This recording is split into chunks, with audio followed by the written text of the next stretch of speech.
Bonjour à toutes et à tous, bienvenue dans le podcast du bien vivre et du bien vieillir. Je reçois aujourd'hui Martine Maguero, coach sportive individuelle qui arrive à remotiver et remobiliser les personnes de tout âge qui viennent la voir. Comme je le dis souvent, en tant que coach psycho-émotionnel, bien vieillir, c'est avant tout bien vivre. Prendre soin de soi, c'est prendre soin de son physique, mais également de son état d'esprit. Alors on va voir avec Martine que rien n'est jamais fini, que ce soit d'un point de vue physique ou psychologique. Bonjour Martine. Bonjour Olivier. Pour commencer, est-ce que vous pouvez en quelques mots vous présenter, nous expliquer votre travail au quotidien? Oui, alors j'ai été formée par des kinés, des ostéos et des médecins du sport. Je suis coach sportif depuis 36 ans et j'accompagne les personnes au travers d'une dynamique de prise en charge active de leur santé physique. Donc, lorsque je rencontre les personnes, lors de l'entretien, on énumère les différents problèmes de santé, s'ils existent, et également les objectifs de la personne. Et voilà, je peux déjà dans un premier temps essayer de voir aussi quels sont quelques petits besoins qui émergent. Je note les coordonnées des kinés, des ostéopathes et des médecins qui assurent le suivi de la personne. Et lors d'une deuxième étape, je demande à la personne de s'allonger sur le sol. Je fais une première évaluation de ses besoins au jour de la rencontre. Et après, j'utilise plusieurs techniques. Je n'aime pas utiliser qu'une seule technique et j'ai eu la chance d'avoir été formée à plusieurs techniques. Et en fonction de ce qui émerge, je vais utiliser l'une ou l'autre. Chaque séance est conditionnée par les sensations physiques de la personne, par ses souhaits et ses besoins, donc diffèrent. À la fin de la séance, je peux proposer également des exercices, des outils pour qu'elle puisse continuer, entretenir et améliorer le travail effectué durant la séance. Et du coup, quels sont les clients qui viennent vous voir et pour quelles problématiques? Alors je dirais toutes les personnes qui ont envie, besoin ou en recherche d'un accompagnement très individualisé. Toutes les personnes qui ont pris conscience que leur santé c'était leur richesse et toutes les personnes qui sont ou qui veulent être à l'écoute de leur corps. Alors du coup, en tant que coach sportive, forcément vous attachez à une importance à la force du corps, mais également à la puissance de l'esprit. Finalement, les deux sont liés, hein, on est d'accord? Oui, l'un ne peut évoluer sans l'autre. C'est vraiment la gage d'une efficience. Et j'accompagne les personnes dans la prise de conscience de cette interaction, très importante. Parce que souvent, en Occident, on privilégie le mental, je dirais le mental, pour diriger le corps sans forcément respecter le corps ou sans prendre conscience et considérer cette interaction entre les deux. Et c'est surtout que, alors effectivement, le mental a une influence sur le corps sur le mental aussi. Et finalement, même dès lors qu'on n'est finalement pas bien avec soi dans sa tête, dans son quotidien, ça a une répercussion aussi sur son corps, avec des manifestations vraiment physiques. Et donc, il est important aussi d'écouter son corps. Exactement. Et concrètement, est-ce que vous pouvez nous donner un ou deux exemples de clients qui sont venus vous voir et qui sont repartis plus heureux, on va dire? Alors oui, par exemple, j'ai été contactée par les filles d'une personne, les deux filles d'une personne qui estimaient que leur mère avait besoin d'être stimulée puisqu'elle était très volontaire mais toujours contrainte au fauteuil, entourée de beaucoup de personnel, mais donc pas stimulée physiquement. Et à la fin de son séjour d'été, bien sûr, il y a eu un travail en collaboration avec son kinésithérapeute.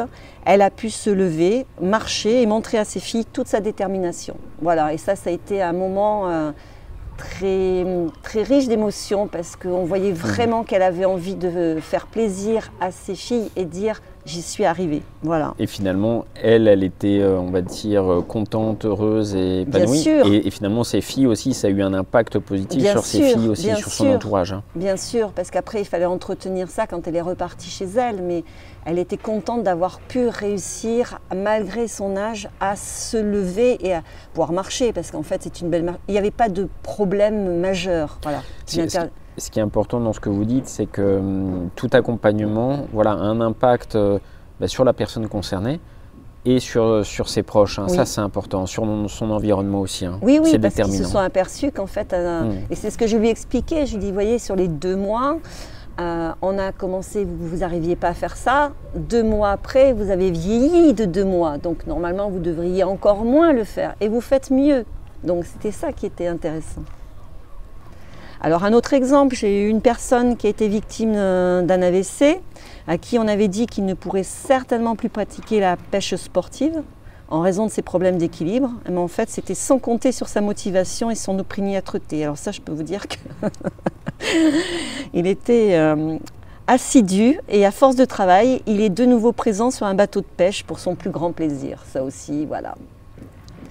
Une autre personne qui souffrait par exemple d'une importante fragilité vertébrale, après de nombreuses séances d'étirement, de respiration, de relaxation en complémentarité des séances de son kinésithérapeute. Et pour savoir, l'anecdote, c'est qu'elle faisait tout ça au sein d'un groupe collectif qui faisait des activités beaucoup plus dynamiques. Donc imaginez se relaxer pendant que les autres à côté travaillent, parce qu'elle ne voulait pas être exclue du groupe. Et en fait, elle a pu retrouver le groupe, réaliser les activités avec ce groupe-là, et même après faire partie d'une activité physique innovante. D'où l'importance aussi, on parlait de l'entourage tout à l'heure, Oui. mais de la socialisation en général. Exactement. Voilà, pour bien vivre, pour bien vieillir. Là, aussi. c'était un défi parce qu'en fait, se relaxer pendant que les autres sont en train de faire des mouvements à côté, c'était pas forcément évident. Et voilà, elle est pareille, à force de volonté, elle y est arrivée. Et justement, alors, faisons une parenthèse sur la volonté, sur le mental. Est-ce qu'on peut évoquer ensemble la neuroplasticité? Est-ce que vous vous intéressez voilà, de près aux neurosciences, on va dire, Oui. et puis à l'effet justement que ça a sur le corps? Est-ce que vous pouvez nous en parler un petit peu? Oui, j'ai toujours été émerveillée par les capacités du corps humain, notamment le phénomène, ce qu'on appelle le phénomène de vicariance. Alors je vais donner un petit exemple, vous avez un trajet nerveux qui est lésé, en stimulant la zone, il y a des collatérales qui vont se créer et suppléer au trajet nerveux lésé. Voilà, c'est des choses moi qui m'émerveillent à chaque fois. Après, voilà. Et du coup sur on va dire l'ensemble des éléments qui ont un effet influent ou important pour se sentir bien dans son corps, notamment quand on prend de l'âge, quels sont-ils? Est-ce que la posture est importante, les activités, l'alimentation, un peu de tout? Alors je dirais, c'est un ensemble de choses, mais pour moi ce qui est important c'est le respect. Alors d'abord le respect de soi, le respect de son corps, cette merveilleuse machine, et cela passe bien sûr par des activités physiques, l'alimentation, le sommeil, mais je rajouterai également les relations et les interactions sociales, alors apaisées, positives et solidaires, voilà, ainsi qu'une relation de respect avec son environnement naturel. Je peux rajouter aussi rester positif, c'est également très important et ça a des incidences sur notre santé. Alors, et comme vous le dites, rester positif et se respecter aussi, c'est pas forcément facile tout le temps d'en avoir conscience seul, quand on est seul justement, d'où l'importance aussi de faire appel, alors déjà d'en parler à ses proches autour de soi, ne pas avoir de gêne là-dessus, ne pas se sentir lésé ou écarté ou isolé, ou sinon même faire appel à des professionnels aussi. Exactement. À des accompagnants, au corps médical aussi, aux thérapeutes, aux psychothérapeutes, en l'occurrence au coaching sportif, au coaching psycho-émotionnel, etc. Mais vraiment pour sortir d'un cercle vicieux. Oui, rentrer dans cette boucle vertueuse. Exactement, et plutôt rentrer et l'entretenir, parce qu'en fait, nous, on va répéter. On va essayer de trouver le côté toujours positif, montrer qu'il y a toujours un côté positif. C'est un travail sur soi, hein. Oui. Voilà. Ce n'est pas simplement le physique, faire quelques exercices et tout ça. C'est vraiment plus profond et c'est un résultat beaucoup plus important. Mais ça change sa vie. Voilà, oui. Exactement, ça change tout. Et du coup, revenons un petit peu à vous. Donc vous êtes coach sportive et vous avez 62 ans. Donc ça m'intéresse. C'est pas forcément commun. Ça m'intéresse beaucoup. Et du coup, vous personnellement, quel est votre rapport au corps, à votre bien-être physique et mental, vos motivations, etc. Est-ce que vous pouvez m'en dire un petit peu plus? Alors j'ai appris et j'apprends à le respecter, voilà, ce qui a été mon outil, enfin ce qui est mon outil de travail. Voilà. Mais des fois il y a eu des paradoxes, hein. Par exemple, enseigner à rester en bonne santé et réaliser un nombre d'heures important pour obtenir une rémunération correcte, voilà, des fois on tombe un peu, c'est un peu limite. Voilà. Et puis j'ai également choisi de ne plus enseigner certaines techniques qui étaient nuisibles au maintien d'une bonne santé. Voilà. Donc vous avez su aussi adapter ou réadapter votre accompagnement par rapport pas aussi. Mon accompagnement, mes activités, c'est-à-dire mon activité professionnelle au départ, pas quand je suis dans le travail individuel. Hein. Je vous parle sur les cours collectifs et tout ça. Voilà. D'accord, ok. Donc, mais effectivement, dans l'accompagnement individuel, c'est complètement différent. D'avoir conscience effectivement de votre potentiel, de le mettre à contribution au profit plutôt de vos clients, avec un respect de soi, de son corps et une motivation toujours intacte. Hein. Oui. Et est-ce que justement on peut évoquer l'importance de l'expression de soi, de la connaissance de soi, de la gestion de ses émotions? Encore une fois, seul pour les personnes qui nous écoutent, c'est pas forcément évident, d'où l'importance d'être accompagné, on le disait. Donc le coaching n'est pas forcément tout le temps envisagé à la retraite. Or, les avantages ou les bénéfices sont nombreux, c'est-à-dire la confiance en soi, gagner en estime aussi de soi, la valorisation de sa personne, améliorer aussi l'aspect social, le lien social, la mobilité, le relationnel. Quel est votre point de vue là-dessus ? Alors, je crois qu'il est très important que les personnes s'expriment ce qu'elles ressentent, ce qu'elles vivent. Donc, c'est vrai qu'on a la chance d'avoir tout type d'accompagnement qui permettent cette écoute. Et je pense aussi que ce qui est important, c'est d'apprendre à rester en accord avec ses valeurs, avec soi et faire exprimer sa différence. L'exprimer et la vivre, parce que c'est pas forcément facile. L'exprimer, la vivre, et même, c'est vrai que parfois on a tendance, alors quel que soit l'âge, mais d'autant plus même avec l'âge qui avance, peut-être à rester dans une zone d'inconfort peut-être. Alors je fais exprès d'utiliser le mot inconfort et non pas zone de confort, parce que justement on se dit peut-être avec l'âge que voilà, le temps passe et on est un petit peu fataliste parfois aussi par rapport à son évolution, à sa santé physique, voire même émotionnelle. Et il ne faut pas rester non plus seul dans son coin, à se dire que c'est normal, que tout va bien se passer, et qu'il y a ce cercle vertueux qu'on peut reprogrammer aussi.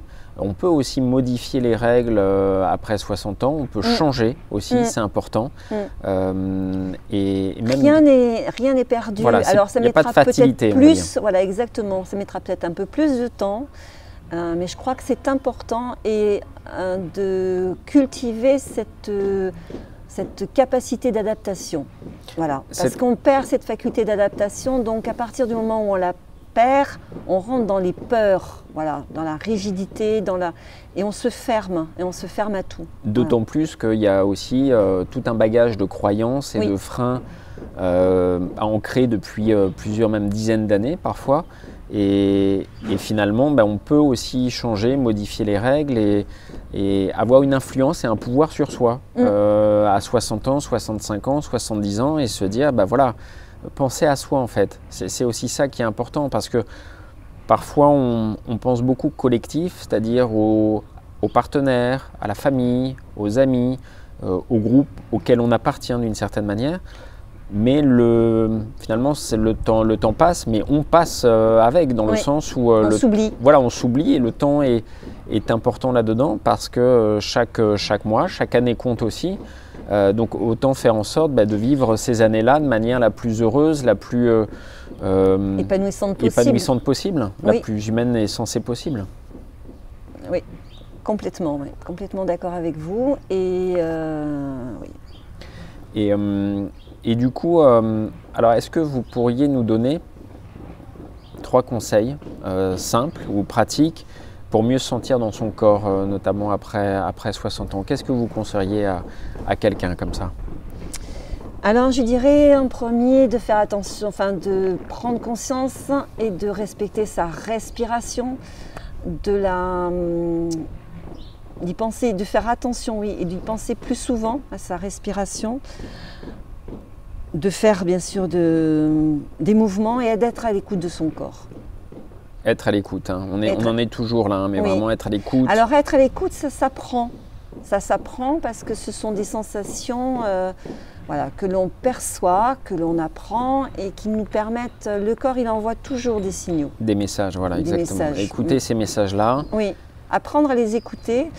Et pour rebondir sur ce qui a été dit juste avant aussi, ce qui est important, une personne qui prend soin d'elle va être beaucoup plus efficace pour son entourage. Voilà, elle va pouvoir être beaucoup plus réceptive, elle va pouvoir avoir une aide beaucoup plus efficiente.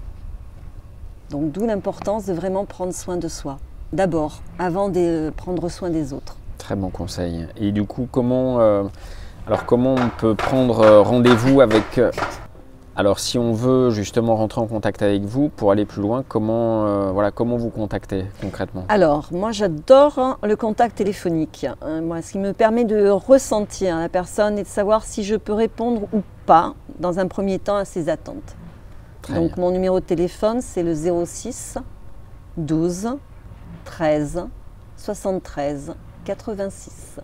Voilà, simple, efficace. Merci beaucoup Martine en tout cas pour votre temps. Au plaisir d'échanger à nouveau. Oui. Et une très bonne journée. Merci, vous aussi. À bientôt, au revoir. À bientôt.